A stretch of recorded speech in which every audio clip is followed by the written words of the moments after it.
Boa noite, Rodrigo. Queria saber de você, desse jogo. Fica, digamos assim, um sabor frustrante, assim, uma coisa que não, pela liderança mais isolada que poderia ter o Inter depois dele, e mais do que isso, a situação do Thiago Galhardo pode ser antecipada com recontratação dele, a renovação de contrato? Bom, Zé, boa noite. Boa noite a todos aí que estão acompanhando. É óbvio que fica, pela situação que o jogo se desenhou, né? Tomamos o gol faltando 2 minutos. E entendo e ouvi após o jogo de que teria sido um resultado, né, justo. Muitas das vezes, quando nós não conseguimos vencer, ouve-se que o futebol não existe justiça. O Flamengo teve as suas oportunidades no segundo tempo, assim como nós também. Quando tínhamos o 2-1 a nosso favor, tivemos bola na trave, tivemos chances claras de matar o jogo e o futebol é feito de detalhe, né? Eu acho que a nossa equipe saiu de hoje aqui triste, eu não usaria a palavra frustrada, porque nós só estaríamos frustrados se nós não tivéssemos desempenhado o que a gente acha que é possível. Eu acho que tivemos um grande desempenho, saímos tristes pelo resultado, mas ao mesmo tempo orgulhosos e sabedores de que nós temos sim totais condições, né, de disputar esse campeonato brasileiro palmo a palmo até o final dele, que infelizmente será em fevereiro do ano que vem. Hoje o Internacional, mesmo que seja pelos critérios, está acima de 2 clubes que, com investimento em aquisições, beirando ou até superando 200 milhões de reais, e o Internacional, dentro das suas enormes dificuldades financeiras, que nós aqui sempre deixamos muito claras, eu acho que vem realmente orgulhando o seu torcedor. O nosso grupo de atletas é extremamente aguerrido, comprometido, e por tudo isso, Zé, que a gente sai daqui triste hoje. Também fazer aqui abrir um parênteses em relação a uma questão específica que a gente não gosta e que o Internacional vinha aqui seguindo à risca a orientação da CBF, né? Quando tivéssemos algum tipo de descontentamento, para que fizéssemos o registro. Hoje, lamentavelmente, sem nenhum tipo de sentido, o árbitro acresce o jogo 7 minutos. Não teve nem consulta no VAR, né? Teve também um lance quase ao final do jogo, em que a bola sai, o bandeira 50 centímetros, ele manda seguir. Talvez o futebol é feito de detalhe, né? Nossa bola bateu na trave e não entrou, a deles bateu na trave e não entrou, talvez aquela bola ficando no ataque não traduzisse neles num lance de ataque da equipe do Flamengo. E esse cidadão, lamentavelmente, é o mesmo da Copa do Brasil, onde truncou o jogo, não deixou o Internacional jogar o ano passado contra o Atlético Paranaense. É o mesmo cidadão que também acresceu muita coisa, e principalmente depois que o Inter fez 1-0 contra o Palmeiras, e é o mesmo cidadão que veio hoje aqui. Então, assim, nós não gostamos de cair na vala comum de ficar reclamando de arbitragem, mas nós também não podemos ficar aqui passando papel de bobo, simplesmente apoiando e cumprindo o protocolo. O que a gente vê é que todas as equipes estão reclamando e, coincidentemente ou não, alguns dos seus pleitos têm sido atendidos. Só para você terminar e nós virar essa página de arbitragem, eu te poder falar de Thiago Galhardo, não sei se vocês sabem, dos 10 jogos da rodada, todos os quartos árbitros são da federação de origem. Por incrível que pareça, o nosso jogo contra o Flamengo veio um quarto árbitro de Santa Catarina. Gostaria muito que a gente entendesse o motivo pelo qual esse mesmo quarto árbitro marcou demais o nosso banco de reserva. Então são registros, eles são fatos, eles não são aqui conjecturas em relação à conspiração, porque não leva a lugar nenhum. Em relação ao Thiago Galhardo, ele tem contrato até o final do ano que vem. Existe uma boa possibilidade, sim, de que isso se estenda. É interesse dele, interesse do Inter. E no momento que nós tivermos isso de forma realmente concretizada, você pode ter certeza que a gente vai ter o prazer aí de poder comunicar ao nosso torcedor. Thiago veio no Internacional, as coisas acontecem dessa forma, né? Se você vê um jogador, muitas das vezes, andando por vários clubes, ele acaba se identificando com um determinado clube, né? E por tudo que ele vem desempenhando em termos de números e também em termos de entrega, eu acho que ele acabou casando bem com o Inter, não tem sentido por que ele interromper isso num futuro tão próximo. Eu entendo que ele vai ainda ficar bastante tempo no Inter, mas quando nós tivermos isso sacramentado, a gente comunica. Tudo bem, Caetano? Eu te pergunto de uma questão que o Flamengo reclamou muito no jogo de hoje, que desde o começo do segundo tempo ali o Inter parece que voltou do intervalo com a intenção de tentar atrasar um pouco o jogo. O Flamengo reclamou muito de alguns lances que os gandulas atrasaram a reposição, de alguma falta que o jogador demorou para cair, substituições que os jogadores demoraram. Eu te pergunto se isso realmente ocorreu na tua visão e se ainda existe espaço para isso no futebol, porque como, né, isso tem um pouco a ver com a questão da arbitragem também, do árbitro cobrar esse papel, e sempre o clube que sai prejudicado cobra isso. Queria saber essa tua visão, se tu concorda com a reclamação do Flamengo hoje. Bom, Eduardo, não vejo eles não estão reclamando por se sentirem prejudicados. Eu acho que se tem alguém que pode reclamar de prejuízo, somos nós, né? Já te citei aí um lance quando ainda estava 2-1 na frente do Bandeira, a bola saiu, ou seja, é um fato, e ele mandou o jogo seguir. A forma como ele quis acelerar o jogo, poucas das vezes você vê, né, o árbitro dar cartão amarelo pro goleiro, coisa que vale. O que não pode é que quando é contra o Internacional existe esse tipo de situação. Não foi isso que fez com que eles empatassem, mas a gente vem aqui registrar que não vimos nenhum sentido dos 7 minutos. O jogo é assim, o jogo ele existe a falta, existe o drible, existe o tempo de acréscimo, existe a utilização do VAR, e que está na regra que você tem que, quando utilizar o VAR, acrescer. Não foi o caso de hoje. Nós já tivemos situações em que nós estávamos em resultado adverso, perdemos o jogo, você não viu a gente vir reclamar sobre isso especificamente. Talvez aí seja o nosso erro. Aí eu concordo contigo, né, porque a gente vê aí constantemente clubes sendo muito mais agressivos nas suas reclamações, e nós aqui do Internacional estamos tentando ser colaborativos. Agora, te afirmo, se do nosso jeito a gente está, pelo menos, passando uma mensagem diferente do que essa de ser colaborativo, bom, nós vamos ter que rever, nós vamos conversar internamente para ver de que forma nós mudarmos a nossa postura. Mas se o Flamengo reclamou disso, nós temos muita coisa para reclamar aí com fatos, e não com conjecturas como substituição, gandula, coisa que vale.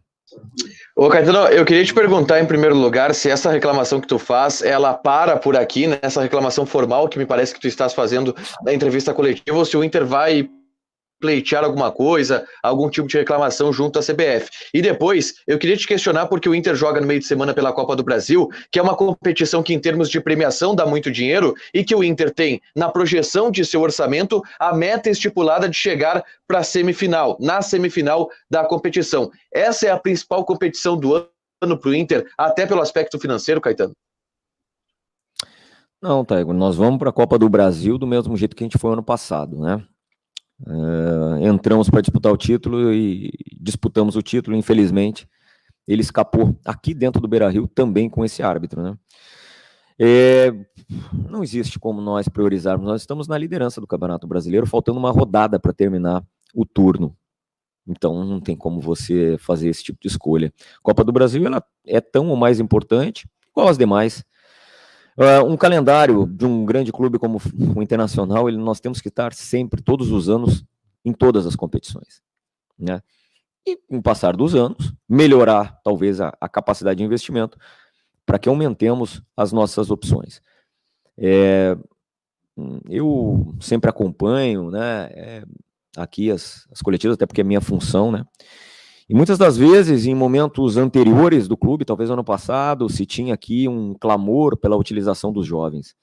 Bom, o Internacional esse ano vem utilizando jovens, e aí eu vejo um clamor para contratações. O Internacional não tem condição de contratar, o Internacional tem um desafio imenso, que é até o 31 de dezembro entregar suas contas em dia com os seus colaboradores, quando eu digo isso, funcionários e atletas. E talvez... não sei se vamos conseguir, né? Não sei se a direção vai conseguir. Fato de 2020 que é inusitado, Não sei se vocês sabem, mas aliás, a maior parte da receita de televisão, ela só é paga ao final da competição, né? Só que o Internacional não termina um ano em fevereiro, o Internacional termina em dezembro. E essa maior receita relacionada à premiação, tanto de Globo como de Turner, ela só entra em fevereiro. Mas o 13º, as férias, os compromissos com colaboradores, esse é em dezembro, esse não modifica. Então vocês imaginem falarmos em contratações nesse momento. Nós já fizemos um esforço absurdo aqui pela manutenção do que temos. E é dessa forma que a gente vai seguir. E não nos diminui em nada isso, em nada. Eu acho que a gente está provando dentro do campo, através de trabalho, de infraestrutura física que o clube tem, talvez uma das melhores do país, de infraestrutura de pessoas também, de profissionais, de funcionários, de colaboradores, que tornam o Internacional grande. Então, nós não vamos nos diminuir em momento nenhum para nenhuma competição. E vamos no que tivermos de melhor em todas elas. Até, em algum momento, se tivermos que eleger, vocês podem ter certeza que nós vamos vir aqui dar a explicação que o nosso torcedor merece. Rodrigo, boa noite. Por esse quadro que você apresenta, pode existir algum tipo de renegociação com o elenco para que os salários não atrasem? E eu quero te perguntar sobre um jogador em especial. William Potker, ele já esteve para deixar o Inter. Hoje se fala em Minas Gerais na possibilidade de o Cruzeiro tentar a contratação dele. Existe algo ou o Potker fica? Bom, o presidente, o nosso atual presidente, Marcelo Medeiros, e o atual conselho de gestão, o que eles fazem incessantemente é buscar as alternativas, como eu disse, para que cumpram com as obrigações de todos nós, né? Porque lembremos que eu também sou remunerado, né? Porque se tivermos isso, nós vamos estar lutando desse jeito. Agora, já temos aí esse tipo de adversidade que eu coloquei para vocês, esse tipo de dificuldade, que ela não é simples, ela não é fácil. E todos os clubes têm um déficit gigantesco esse ano por conta da pandemia. Por que o Internacional fica fora disso? De maneira nenhuma. Isso impactou na janela de transferências. Nossa ideia era termos vendido mais do que apenas o Bruno Fux e reinvestido no futebol. Então tudo isso caiu por terra. Não adianta nós aqui falarmos de um planejamento financeiro feito lá em dezembro do ano passado e acharmos agora que tudo segue o normal, né? Vocês mesmos sabem. A gente costuma falar que um novo normal, né? Mas somos avaliados como se tudo tivesse ok, como se tudo tivesse transcorrendo naturalmente. Mas eu tenho muita confiança nas pessoas que hoje conduzem e dirigem o Internacional para que não tenhamos esse problema. Segunda pergunta em relação ao Potker. Realmente ele teve um estágio avançado com o clube turco, depois uma possibilidade com o Japão, e por isso que a gente, quando nós somos questionados a respeito de negociações, tanto de permanência quanto de saída, a gente toma muito cuidado em cravar situações, porque, às vezes, né, se divulga que o jogador está saindo, mas a negociação não está sacramentada, né? Então, nós temos o cuidado, através de nossa assessoria de imprensa, de realmente falar quando algo está realmente finalizado. Não é o caso do Potker, tem sim 2 clubes interessados, mas enquanto isso ele serve a equipe, ele faz parte do grupo, ele faz parte das opções que o Kudê tem nesse momento. Rodrigo, boa noite, tudo bem?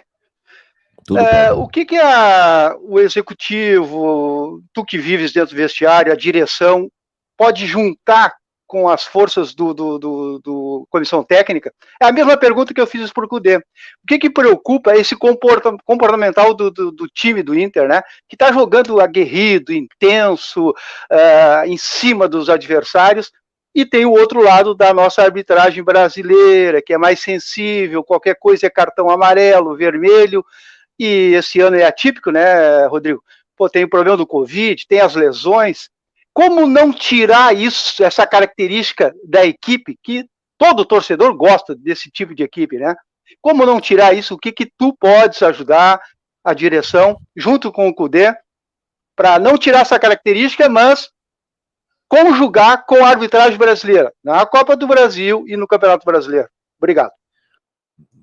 Bom, Paulo, na verdade, eu acho que o chat foi muito bem. Essa não é uma questão de uma essência da comissão técnica argentina ou estrangeira. Acho que é a essência do Inter, né? O torcedor do Internacional, ele não aceita atleta que não tem esse espírito aguerrido, que não tem a entrega. O tempo todo. Já vimos aqui grandes jogadores se consagrarem na história do Internacional por serem aguerridos, por terem essa entrega, se transformando ídolos, levantando títulos, né? Então, quando nós muitas vezes fazemos as nossas escolhas e vamos ao mercado e envolvemos muitas pessoas nas contratações, né? Porque nada aqui é feito de forma única e personalizada, a gente busca, dentre as características, realmente jogadores que possam ser intensos, que realmente tenham um comprometimento dentro e fora de campo. E eu acho, na verdade, nós temos que fazer a leitura rápida da questão do jogo a jogo, e às vezes até do árbitro, né? Porque mesmo dentro do futebol brasileiro, você pode convir que tem árbitros que deixam o jogo andar mais e outros nem tanto. Ou às vezes, quando interessa, né? Ao próprio árbitro em se proteger e tal de determinado jogo. Mas nossa equipe não vai mudar, Paulo. Não vai mudar o que tem de melhor, é a sua essência, a essência do clube, é o DNA dos atletas, os jogadores formados no clube também já sobem com essa característica. E nós temos que melhorá-la, né? É daqui para mais. Quando nós fechamos hoje aqui, que o ambiente para muitos era de tristeza, quando você está numa competição tão equilibrada, dificílima como o Campeonato Brasileiro, você tem que estabelecer alguns patamares, né? Principalmente performance. E o Internacional acho que apresentou contra, principalmente, tanto o Flamengo hoje, que é o segundo colocado pelos critérios, como também contra o Atlético, que tem sim condições de brigar de igual para igual contra essas equipes. Então, se nós temos esse exemplo, se nós passamos essa amostragem interna e externa, é daqui para mais. É dessa forma que a gente vai para casa hoje, tristes por ter tomado o gol no fim, mas muito esperançosos, e eu tenho certeza absoluta que como nosso torcedor também, muito esperançosos do que temos ainda pela frente. Lembrando que nós trabalhamos todos os dias aqui para que aumentemos a nossa capacidade, aumentemos o nosso patamar e elevemos também o nosso sarrafo. É dessa forma. Quem trabalha no Inter, quem joga no Inter é assim. A gente não está contente, não. Nós temos muita coisa para evoluir ainda e vamos evoluir. Eu acho que nós temos material humano para isso, nós temos elenco, a amostra está aí. E não vamos nos apegar nas nossas dificuldades e adversidades, nós vamos nos apegar naquilo que nós temos de bom. É dessa forma que a gente vai seguir na Copa do Brasil, vai seguir no Campeonato Brasileiro, vai seguir na própria Libertadores, onde após o sorteio já nos tiraram das quartas de final. Vamos aguardar os confrontos, e o Internacional vai lutar em todas elas para orgulhar o seu torcedor, pode ter certeza disso.